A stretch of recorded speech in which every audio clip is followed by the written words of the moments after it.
श्री स्वामी समर्थ प्रकट दिनानिमित्त वटवृक्ष श्री स्वामी समर्थ मंदिर ट्रस्टच्या वतीने विविध धार्मिक कार्यक्रम संपन्न। याबाबत वृत्त असे की आज दिनांक 10/4/2024 रोजी 10 एप्रिल रोजी सकाळपासून विविध धार्मिक कार्यक्रमांचे आयोजन करण्यात आले।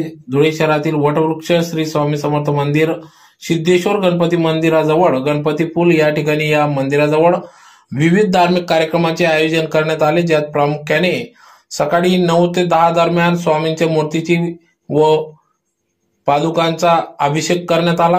10:30 वाजता स्वामींचा नैवेद्य आरती देण्यात आली।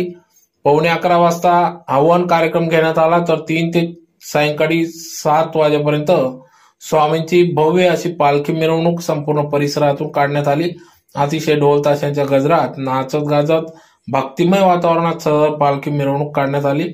तर 7 वाजता पालखीचा समारोप वटवृक्ष श्री स्वामी समर्थ मंदिर या ठिकाणी करण्यात आला। तर मिरवणुकीचा समारोपानंतर या ठिकाणी 7 वाजता महाआरती घेण्यात आली। तदनंतर महाआरतीनंतर भजन संध्या कार्यक्रम घेण्यात आला। रामदेव बाबा भजनी मंडळ धुळे यांच्या वतीने अतिशय भक्तिमय वातावरणात भजन संध्येचा कार्यक्रम पार पडला। तदनंतर या ठिकाणी 7:30 ते 10 वाजेपर्यंत महाप्रसाद वाटप देखील करण्यात आले। तर यावेळेस मोठ्या संख्येने भाविक भक्तांनी या ठिकाणी मोठी गर्दी केली होती। तर यावेळेस श्री स्वामी समर्थ यांचे दर्शन घेऊन या ठिकाणी महाप्रसादाचा लाभ शेकडो भाविकांनी घेतला। या कार्यक्रमासाठी वटवृक्ष श्री स्वामी समर्थ मंदिर धुळेचे सर्व सेवेकरी यांनी या कार्यक्रमासाठी अथक परिश्रम घेतले। तर यासाठी सर्व भाविक भक्तांचे मोलाचे सहकार्य लाभले।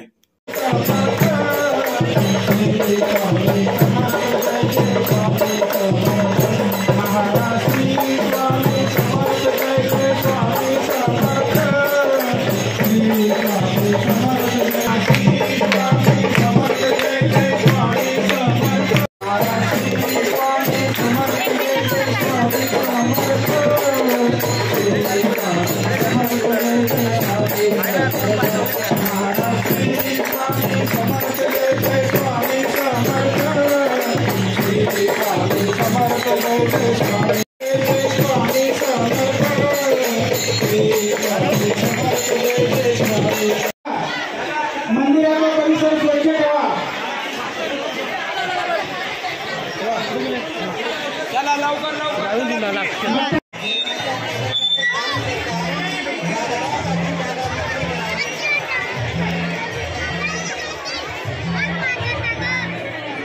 आज 10 एप्रिल स्वामी समर्थ महाराजांचा प्रकट दिवस।